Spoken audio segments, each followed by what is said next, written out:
Good morning, church. The reading this morning is Joshua chapter 3, in the river.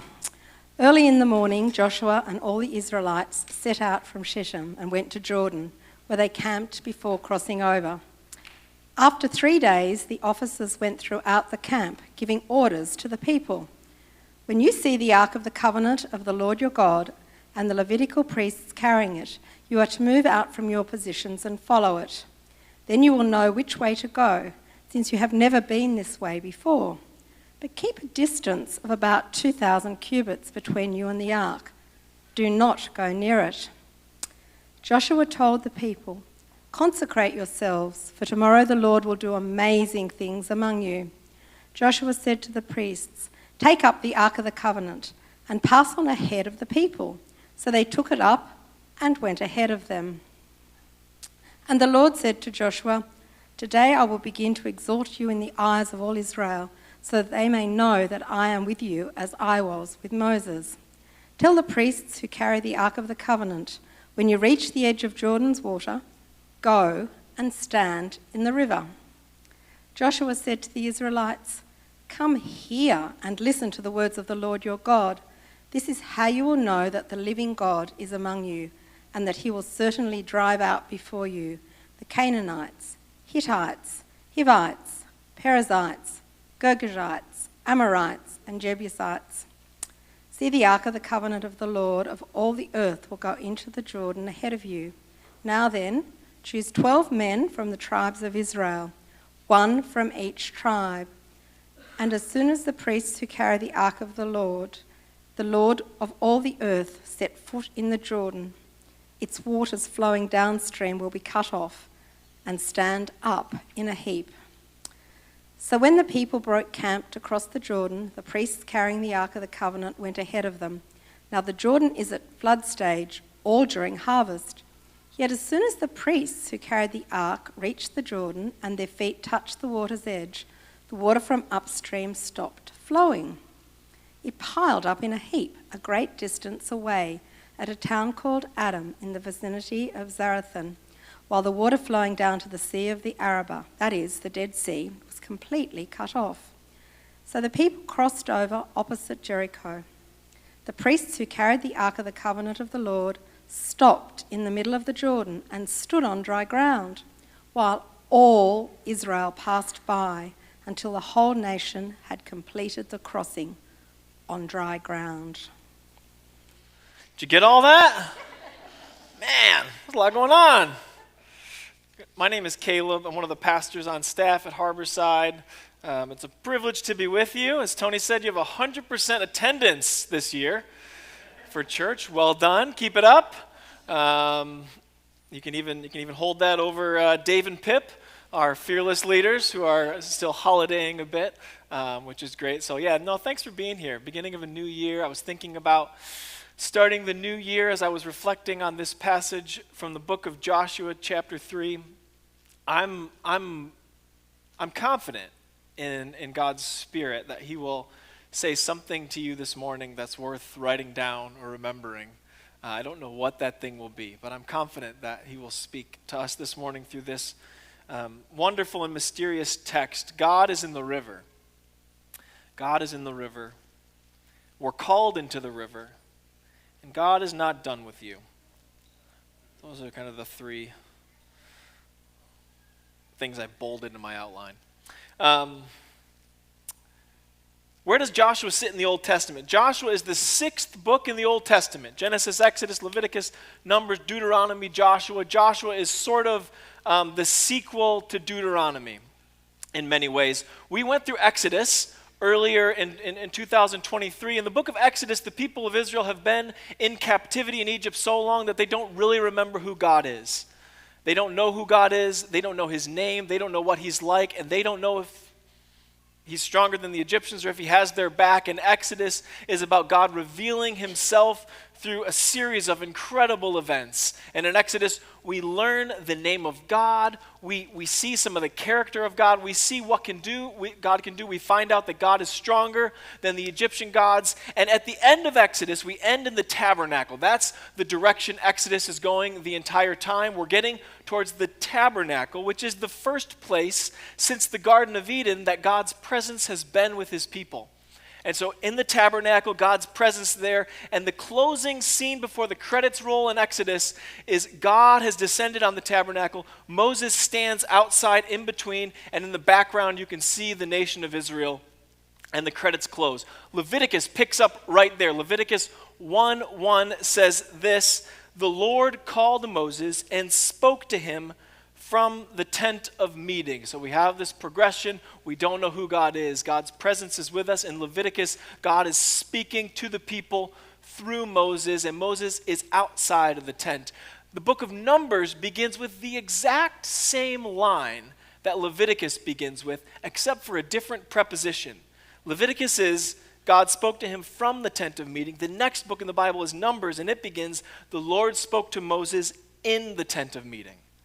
So we see this progression happening where the goal is tabernacling with, is being with the people of God. And at first it's to Moses who's outside, then Moses is inside the tent and God is speaking to him. The fifth book of the Bible is Deuteronomy. By the time we get to the end of Deuteronomy, Moses is about to die and we find out he's not going into the promised land. This is the place that God's been telling Israel they are journeying towards, but we find out Moses is not going to be going into the promised land. And in Deuteronomy 31, he begins to prepare the people for life without him. And he pulls Joshua to his side, and in the presence of all Israel, puts his arm around Joshua and says, "Joshua, be strong and courageous. God is going to do this thing through you." Leadership books have been written about Moses handing off power to Joshua. It's beautiful. We're not going to really talk about that, but it's a beautiful transition of leadership. Do not be afraid. Do not be discouraged. The Lord himself goes before you. He will be with you. And in Deuteronomy 34, the last chapter of the Pentateuch of Deuteronomy, Moses dies. And it says there was never to be a prophet like Moses ever again in Israel. And Joshua 1 picks up, and Moses is dead. Joshua 1 begins, "After the death of Moses, the servant of the Lord said to Joshua, Moses' aide, 'Moses, my servant, is dead. Get going.'" I recap the story this way because the unspoken conflict in the crossing of the Jordan in Joshua 3 is that Moses is dead. And that's a big deal. Because remember, when Moses came on the scene, Israel didn't know anything about God. They didn't know his name. They didn't know what he could do. They've never heard him speak. He has only spoken through the voice of Moses and Aaron the voice. But Moses, in Exodus it says, "And Moses, you shall be God to them, and Aaron will be your mouth." So they've never experienced God apart from Moses. And there's a real sense of, is this it? I was thinking about sort of other famous transitions of leadership. I thought of like Steve Jobs handing over to Tim Cook, right? Like, that was a big transition. Steve Jobs was just a towering figure, right? And you can say all the right things in the press about handing over leadership, and Steve Jobs can say all the right things about Tim Cook, and Tim Cook can say all the right things about Steve Jobs. But if you've got Apple stock, you're watching. You're waiting to see what happens. Because how much of this is really resting on the shoulders of Steve Jobs? How much is really resting on the shoulders of sort of this iconic, once-in-a-generation kind of entrepreneur, right? And you can hear all the right things, and Moses said all the right things, but still, is God really going to continue to speak to us and lead us and do incredible things through his aide? His aide? The intern? Joshua? I was reading about like the transition of George Washington also, when George Washington sort of famously hands over power and steps down from being the general of the Continental Army, and just the shock and how jarring it was, and how people sort of said, all right, there's going to be war, there's going to be chaos, there's going to be another revolution, this can't go well. That's the unspoken conflict in Joshua chapter 3. Moses has died. Is God dead? Is God done? It's hard to imagine Yahweh without Moses. God is still with his people, and God is in the river. So they're camped northeast of the Dead Sea on the east side of the Jordan River. And moving this way, you get to the Mediterranean Sea. So they're east of the Jordan River. Jericho is across the river a ways off. And it's the flood season. You cannot see where the Jordan River is supposed to be because the banks are covered by several meters of water that have flooded this area and make it absolutely impossible to pass. Water does more than get you wet in the Old Testament, and especially for Israel at this point. Water is chaos. Water is unfamiliar, foreign, chaos, anxiety, fear. In Genesis 1, chapter 2, we see this most clearly when the Spirit of the Lord, this is before anything's been created, but the Spirit of the Lord hovers over the face of the waters. What does that mean? He's hovering over the face of the water. We're a few days away from God creating waters. What does that mean? Well, it's chaos. In the beginning, there was dark, unknown chaos that the Spirit of God was hovering over. That's what water represents. And so when there are miracles where God commands water, that's a big deal. Israel is a shepherding people. They're a wilderness, desert people. They are not a seafaring people. They're like a kid from the Midwest. When I talk about waves and surf, I'm not thinking of them as opportunities for sport. I'm thinking of them as threats to my life. I'm not comfortable there. And water represents chaos. Moses is dead. The Jordan is flooding. And by the way, the first reports are in, and on the other side of the river are giants. It's not so bad on the east side of Jordan. Let's just hang out over here. We can wait for the floods to go down. We can make it work. Moses is dead. And then God says to Joshua, "Today I will begin to exalt you in the eyes of all Israel, so that they may know that I am with you, as I was with Moses. See, the ark of the covenant of the Lord of the earth will go into Jordan ahead of you." And then we get to verse 13. And verse 13 is really why I wanted to preach on this passage. So here's verse 13 as it's translated in the New International Version. God says this to Joshua about what's going to happen. As soon as the priests who carry the ark of the Lord of all the earth, set foot in the Jordan, its waters flowing downstream will be cut off and stand up in a heap. It's weird. The simplest way of saying this would be to say something like, when the priests go into the water's going to stop and you're going to be able to pass safely, right? That's the gist of it. In Hebrew, it's an even more detailed and kind of clunky sentence, but the detail, I think, is so interesting. And it's basically this. When you see the soles of the feet, and it's got two different words here for feet. It's like literally when you see the skin on the bottom of the feet of the priests of the Lord of all the earth, when you see them rest, it's not touch or go into, it's when they relax. When they relax into the Jordan River River's stream will be cut off. It's such unnecessary detail in this verse. It's telling us something. When the soles of the feet of the priests, God is so unafraid of the Jordan River.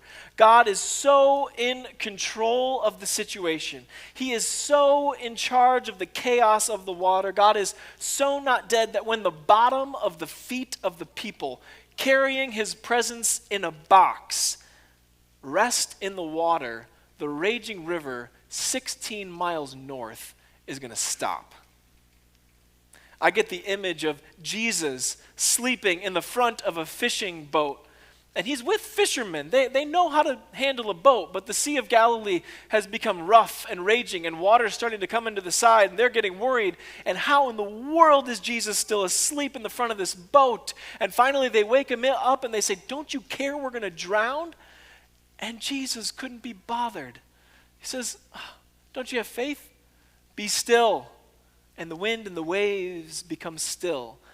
And the disciples look at him and they say, "Who is this that commands the wind and the waves?" When the soles of the feet of the priests carrying the ark touch the water, their feet won't get wet. The water's going to move. Except it doesn't happen right away. Did you notice that in the reading? Isn't it interesting? The water stops, but not right there. It says this, "It piled up in a heap in a great distance away at a town called Adam in the vicinity of Zarethan." Why does it do that? That's so weird. Okay, the Red Sea, right? So all of this story is mimicking the Red Sea. That's sort of the big picture, right? You saw Moses do this. I'm going to do the same thing with Joshua. You're going to make the connection. Hey, I did both. I'm still with you, right? That's sort of the big picture of these two crossing stories. But the Red Sea, there's mighty wind. And it splits the sea right in front of the people. They see the walls of water happen, and they're like, "Hey, wow, amazing. We walk through." In this story, it doesn't happen right there. It happens 26 kilometers north. Isn't that weird? That's so strange. So the city of Adam, I forget the name of it today. It's a different town, but it's historically connected to this area. It's about, 18 miles north, 26 to 30 Ks north of where this happened. I just was like, why did this happen like this? Why didn't they get to see the miracle happen? Why did they probably had to wait for it.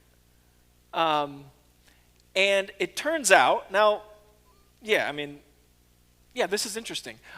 It turns out that 17 miles north of where they crossed the Jordan River is this town Adam. And historically, there have been a number of recorded landslides that have taken place in this area. And there are tremors in this area that have, every century or so, caused landslides that have dammed partially or completely the Jordan River. And so it's so interesting, this detail is in the book of Joshua, because you would expect the book of Joshua to mimic what happened in Exodus, and to be like, "And the wind blew from the west and the east, and the wall of water was created for the people of Israel to pass through." But it's not that. And it's not an angel of the Lord came and stood and held the waters back. It's not that either. Like, somehow the author of this book, I don't know how, deduces that there was an event that took place simultaneously 18 miles north in a town called Adam that we have recorded record of there being landslides. So listen, I mean, this is a little bit of conjecture, but the fact that detail's in here is really interesting, that it didn't happen right there. So I imagine there's this moment where Joshua's, send the ark in. That's what God said. And they send the ark into the water, and nothing happens immediately. And Joshua checks his notes. No, that's what it said. And the people are like, "Raise your staff. That's what Moses did." And Joshua tries the staff. "I don't know. Let me check." And they're waiting for this to happen. But it's happened 18 miles north. But eventually, the people are waiting and watching, and the priests with the ark, and they notice, I think the river's going down. I think it's stopping. And eventually, the river stopped, and the water's gone, and there's dry land, and the priests stand in the middle of the river until everyone in the company has been able to pass through, and they walk back up, and as soon as the priests get out of the water, the river comes rushing back down again. I just think that's such a fascinating detail in this story, and it just speaks to something so true to me about how God works, which is that so often we don't get to see it. We don't get to see how God's at work. And it's sort of an act of faith and standing around and waiting in the water and saying, yeah, I thought that's what he said. And we have to wait to see the results of the miracle that God's done. But we so often don't get to see what God's doing in our lives. God's presence precedes ours in the river. He goes first. He goes before us. He doesn't wait for us from the other side of the river and tell us, come on, you can push through. Nor does he get behind us and push us and make us go into the river. He goes in front, he waits, and the soles of the feet of the priests cause the water to stop flowing, and Israel passes by on dry ground. God's presence transforms a place of chaos and anxiety into a place of worship. The tribes of Israel are told to go get stones and to make an altar so that this place will be a place of remembrance, a place of worship, so that you can tell this story. When your kids ask, what's that heap of stones about? You tell them the story about when God caused the water to stop flowing. The place of fear and chaos and death, the flooded Jordan River, in the presence of God becomes a safe place and a place of worship. The presence of God transforms places of fear into places of worship, and I hope that is what we do on Sunday mornings. I think this is a helpful way of thinking about the vocation of the church and the vocation of Christians. Often it's tragedy and chaos and anxiety, desperation. These are frequently the causes that may bring someone sort of back to the faith or back to God or finding their way coming through the doors of a church. And what do they find in a church? Too often you hear stories of people making their way back to church only to find that it is not a safe place in which they can rest in the presence of God, but a place of unwelcome or judgment. We want to be a place, a church that can wade into the river with people, be there with them. There's a story, the church that I attended in college back in Michigan was called Fourth Reformed Church, because there were 7 Reformed churches in this town. So this one was Fourth Reformed Church. I attended Fourth Reformed Church, and one of the deacons once told a story of what they had encountered on a Sunday morning. And the story was basically they were at some function where they were around a couple of people sort of eavesdropping on a conversation. And the 2 people who were talking were kind of low-income folks who were having a conversation about where to go for help. What should I do? I'm in this spot. I really need help. And there's a lot of churches in this town, and they were talking about the different programs, this soup kitchen here, or closed there, and just talking about which churches were helpful and which churches weren't. And then one of the friends says to the other guy, Fourth Reformed, and this person's ears peaked up. What's he going to say? What's they going to say about me? About our church? He said, Fourth, you should go to Fourth. Fourth is a church that will actually do something. And I thought, first of all, wow, what an important piece of feedback to get. 2 people in need looking for help. What would they say about your church? Would the church at all come to mind? Probably not. But what would they say in conversation about, I'm really in need. I need help right now. Harborside. Oh yeah, that's a church you can go to. That's a church that will actually do something. And the reality is that that's a church that would do something because the pastor of that church was the kind of pastor that would go into the river with you. No matter how it inconvenienced him, he'd just wade into the river with people. And that should be the vocation of the church, to stand with people in the river, in the chaos, and turn it into a place of safety, a place to name the presence of God, to see God, to worship God. And to tease this out further, the language the New Testament uses about us is the same language that the Old Testament uses about the Ark of the Covenant. The Ark of the Covenant is the presence of God, which eventually becomes the temple. And in the New Testament, over and over again, the Bible talks about us being temples of the Holy Spirit. Followers of Jesus become the place where the Holy Spirit meets the world. Rita, our kids director, is standing in the river when she comes alongside an overwhelmed young woman about to have her first child, and Rita offers to make her meatballs, and the woman starts crying. Partly because the meatballs are good, but also mainly because Rita's offering to stand in the river with her, to be with her in the midst of this place of anxiety and overwhelm. And that's just so rare in a world where we're mainly worried about ourselves. We stand in the river at small groups when we just are real with each other, hear about life, just process the river with each other and sit there in it and believe with them that, yeah, maybe you haven't seen a miracle yet, but something's happening 30 miles away.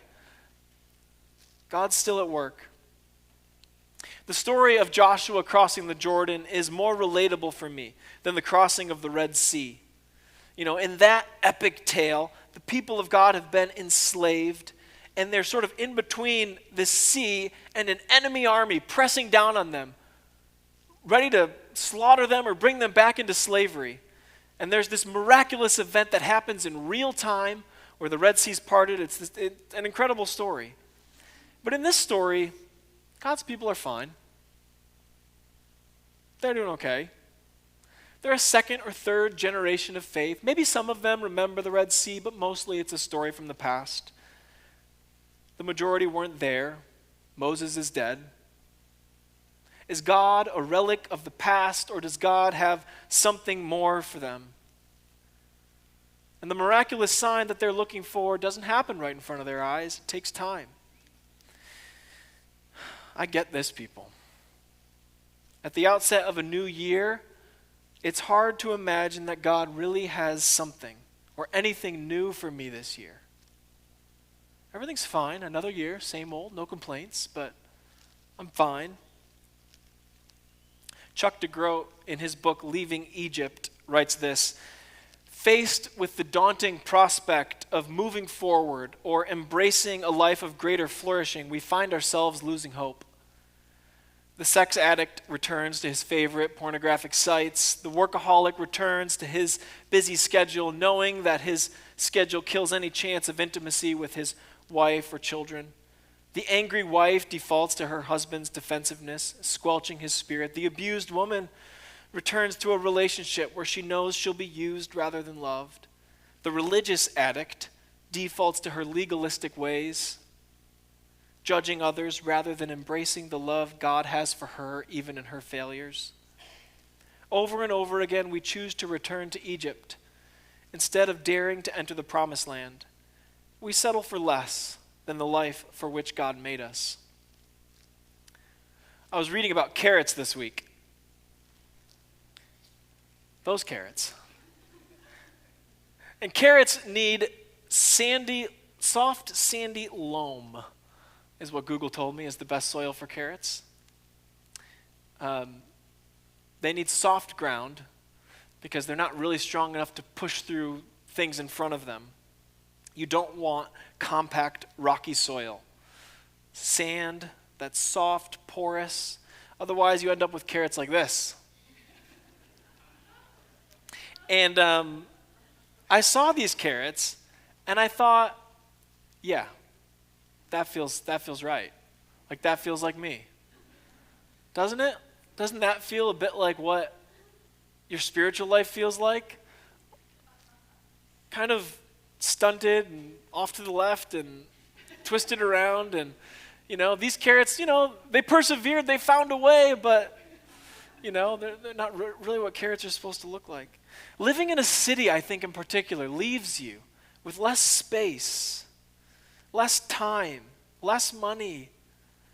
It can be hard to cultivate the kind of habits that make space in order to grow into the healthy person, the flourishing person that God invites us to be. The soil that we are planted in is not the best soil for us to be shaped into the person of Jesus. Our soil offers us quick fixes, one-click purchases, one-click food delivery, 7-second video, 7-second videos, self-interest. Busy becomes synonymous with good. Tony talked about, picking a word for the year, setting some resolutions. I need to write a rule of life. And what a rule of life is simply actually writing down a few practices to keep the soil soft around me. Because if I'm not careful, the soil becomes hard and compact, and it's not good. So fasting occasionally, restrictions on technology, setting times for silence, playing basketball. These practices help me to create space to hear from the God who isn't finished with me yet. And God isn't finished with you. So at the beginning of a new year, while your attendance rate is 100%, write something down. Write down a practice or two that will make the soil soft around you.